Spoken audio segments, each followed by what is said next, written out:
আমরা দেখতে পাই আমরা অনেকে শিক্ষিত হয়ে অনেক বড় বড় জায়গায় যাই, কিন্তু আমাদের এই এলমটা মানুষের উপকারের কারণ হয় না, মানুষের অভিশাপের কারণ হয়। এখান থেকে শিক্ষা হচ্ছে আমরা যে জ্ঞান অর্জন করবো, আমরা সবাই চাকরি বাকরি করবো, সবাই বিভিন্ন পজিশনে যাব, কিন্তু আমাদের নিয়তটা যেন সহি থাকে।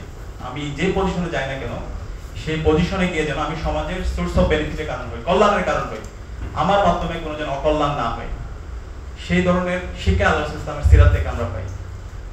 দ্বিতীয়ত আমরা দেখতে পাই আল্লাহ রাসূল ইসলামের পুরো জীবন জুড়ে তিনি ইনসাফ এবং আদালতের কথা বলে গিয়েছেন। আল্লাহ রাসূল ইসলামের কাছে একটা সুপারিশ আসছিল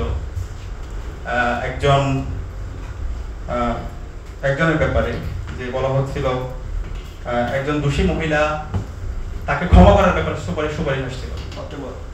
হ্যাঁ, তখন আল্লাহ রাসূল সাল্লাল্লাহু আলাইহি ওয়াসাল্লাম বলছিলেন, আমার মেয়ে ফাতেমা যদি এই সুপারিশ করে আমি তার হাত কেটে ফেলব। এই ধরনের ইনসাফ এবং আদালতের ব্যাপারে তিনি স্ট্রিক্ট ছিলেন। তো আমাদের এখান থেকে শিক্ষা হচ্ছে আমরা সবসময় ইনসাফ এবং আদালতের প্রশ্নে যেন সবসময় অটল থাকি, কারোর প্রতি কোনো জুলুম না করি, কোনো ধরনের যেন বৈষম্য না করি। সেটা হচ্ছে আল্লাহ রাসূল ইসলামের জীবন থেকে শিক্ষা। আমরা এখানে ঢাকা বিশ্ববিদ্যালয়ে যারা আছি, আমরা আগামীতে রাষ্ট্রনায়ক হব, আমরা রাষ্ট্রের বিভিন্ন পজিশনে যাব, এই জায়গায় গিয়ে আমরা যেন কোনো ধরনের জুলুম না করি, এবং যে পজিশনে থাকি, আমি যদি পরিবারের একজন সদস্য হই, পরিবারের সকল মানুষের উপর যেন আমি ইনসাফ কায়েম করি, আমি যে হলে থাকি সবার উপর যেন ইনসাফ কায়েম করি, আমি যেখানে থাকি না কেন সব সময় যেন আমি ইনসাফ এবং আদালত কায়েম করি।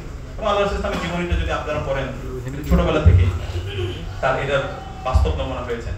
তিনি হিলফুল ফুজুল প্রতিষ্ঠা করেছিলেন সে আইয়ামে জাহিলিয়াতের সময়, যখন ছোটখাটো বিষয় নিয়ে বছরের পর বছর যুদ্ধ চলতে থাকতো, এবং এই হিলফুল ফুজুলের মাধ্যমে তিনি সবাইকে, সকল মানুষদেরকে ঐক্যবদ্ধ করতে পেরেছিলেন, এবং জালেমের বিরুদ্ধে, জুলুমের বিরুদ্ধে তিনি তার প্রতিবাদ জারি রেখেছিলেন।